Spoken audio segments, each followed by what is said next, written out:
Hello guys, welcome to our YouTube channel book से पढ़ाई। आज हम लोग करने जा रहे हैं क्रिया। इससे आने वाले कुछ पहली वीडियो में हमने संज्ञा और सर्वनाम के बारे में पढ़ा था।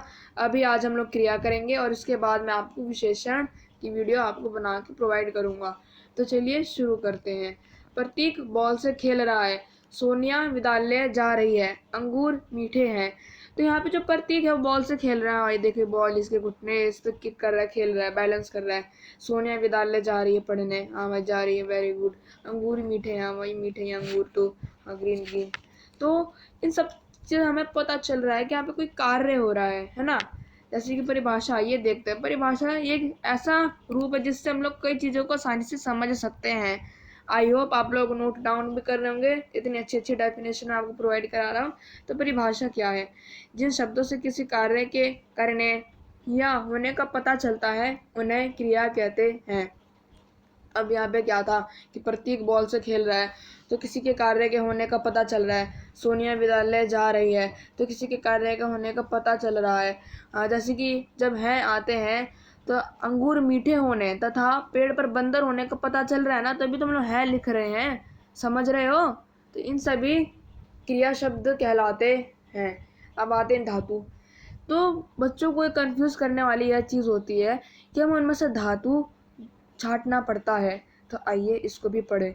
क्रिया के मूल रूप को धातु कहते हैं। सिंपल से डेफिनेशन क्रिया का।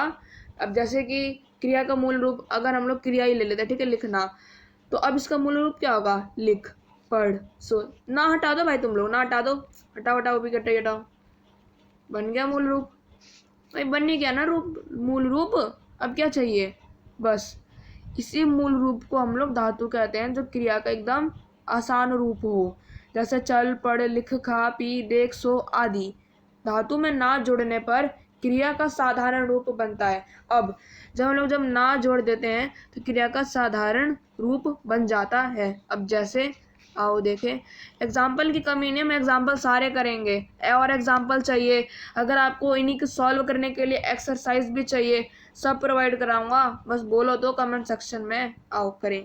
धातु लिख से लिखना बन गया, पी से पीना बन गया, पढ़ से पढ़ना बन गया, देख से देखना बन गया। और कई सारी चीजें होती हैं जिनसे बन जाती हैं। Okay, very good.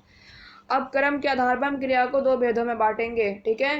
क्रम के आधार पर मैं आपको अभी बेसिक करा रहा हूँ क्रिया, ठीक है। वैसे क्रिया तो हम लोग 12वीं तक पढ़ेंगे, कई सारी चीज़ होती है क्रिया में। हाँ, मैं अभी आपको बेसिक करा रहा हूँ। अगर आपको और एडवांस चाहिए तो प्लीज़ मुझे बताना, मैं और एडवांस आपको कराने की कोशिश करूँगा। आइए पहले हम क्रम के आधार पर क्रिया के दो भाग होते हैं। पहला सक्रियक क्रिया, ठीक है। सक्रियक क्रिया, अगर आप अभी जिस स्टैंडर्ड में होंगे, अगर आप अभी 9th तक होंगे, ठीक है, 9th क्लास तक, तो इसी तक आती जो हम लोग अभी पढ़ रहे हैं।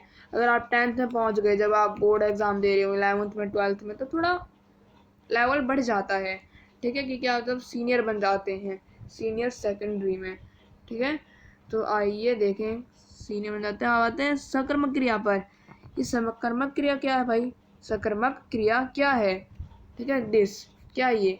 आओ पढ़ें यार, ऐसे थोड़ा ना पता चलेगा क्या है। एग्जाम्पल पहले पढ़ेंगे, पहले एग्जाम्पल फिर डेफिनेशन। सौरभ पत्र लिखता है। अब भाई सौरभ पत्र लिख रहा है, किसको लिख रहा है हम तो जानते नहीं है, लेकिन वो पत्र लिख रहा है, पत्र लिखता है। तो हम लोग यहाँ पर भाई हम दूसरे को बोल रहे हैं। आओ डेफिनेशन से और स्पष्ट रूप में समझें। यहाँ पे आप थोड़ी सी मिसअंडरस्टैंडिंग हो गई, यहाँ पे वर्ड छुप गए, बाइंडिंग में प्रॉब्लम आ गई थी। यहाँ पे जब जब क्रिया के व्यापार का फल कर्म पर पड़ता है तो उसे सक्रियक क्रिया कहते हैं। अब आप लोगों को बिल्कुल भी समझ नहीं आएगा, मैं आपको समझाने की पूरी कोशिश करता हूँ। जो ऊपर दिया गया वाक्य था जिसमें लिखता है, आपको वो वाक्य दिखाता हूँ। देखो, सौरभ पत्र लिखता है, ठीक है। तो जो ऊपर दिया गया वाक्य में लिखता है, इसमें जो पत्र है वो कर्म है और लिखने का काम कर्ता कर रहा है, और इनके काम का फल अर्थात कर्म पत्र पर पड़ रहा है, अतः यह सक्रियक क्रिया है। आप समझ गए होंगे। मैं आपको ऐसे समझाने में कोशिश करता हूँ कि जो पत्र है वो कर्म है। कर्म मतलब जिस पे काम हो रहा है, ठीक है भाई, पत्र पे काम हो रहा है, और कर्ता जो काम कर रहा है। हाँ, अब सौरभ क्या कर रहा है, लिखने का काम कर रहा है। हाँ भाई, सौरभ लिखने का काम कर रहा है, वेरी गुड। अब इनके काम का फल किस पे पड़ रहा है, किस पे पड़ रहा है, पत्र पे पड़ रहा है।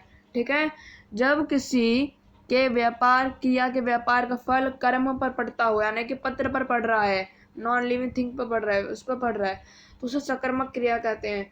आपको ऐसा समझ आएगा, आपको बार बार पढ़ना पड़ेगा, इसके सारे ढेर सारे एग्जाम्पल लिखने पड़ेंगे। हाँ, मैं आपको एग्जाम्पल प्रोवाइड कराऊंगा यार, टेंशन मत लो, एग्जाम्पलों की कमी नहीं है। ठीक है, आप बस बोलो तो। अकर्मक क्रिया, अभी अकर्मक क्रिया क्या है भाई यार, अभी तो हमने सकर्मक पढ़ी यार, टेंशन मत लो, मैं पढ़ा रहा हूँ ना। ललित सो रहा है, घोड़ा दौड़ रहा है, बेचारा सो रहा है, खो गया, ये बहुत धावक की तरह भाग रहा है। ठीक है, तो आओ इसकी परिभाषा देखें।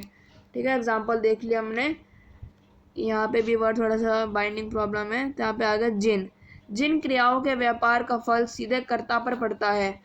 अब भाई ये अब अच्छा है, अकर्मक क्रिया।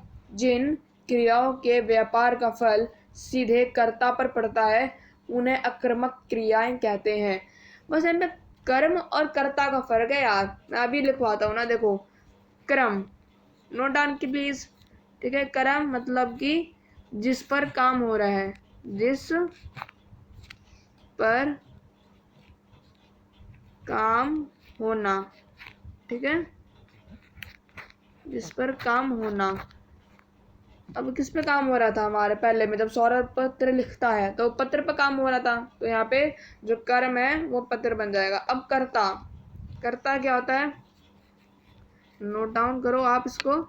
कर्ता जिस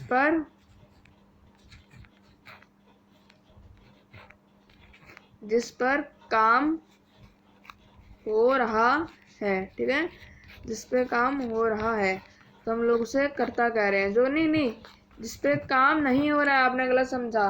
कर्ता मतलब ये होता है जिस पे काम ना होने की बजाय जो काम कर रहा है।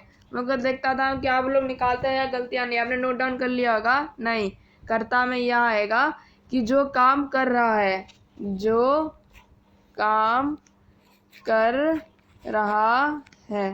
ठीक है, जो काम कर रहा है, हाँ, उसे हम लोग कर्ता कहते हैं। और उसका प्रभाव सीधे किस पर पड़ता है, कर्ता पे पड़ता है। एग्जाम्पल देखते हैं, चलो। चिड़िया उड़ रही है, भूमि दौड़ रही है, नेताजी आ रहे हैं, बालक हंसता है, कुत्ता भौंक रहा है, बबली डर रही है, राम चलती है, बुढ़िया बुढ़िया बैठती है। तो अब आप यहाँ पे देख रहे हैं कि सीधा कर्ता पे ही प्रभाव पड़ रहा है। ठीक है, तो इसी के साथ आज की हमारी वीडियो ही समाप्त। अगर आपको मेरी वीडियो अच्छी लगे तो प्लीज़ वीडियो को लाइक कीजिए और चैनल को सब्सक्राइब कीजिए आने वाली वीडियोस की पहली अपडेट के लिए। बाय।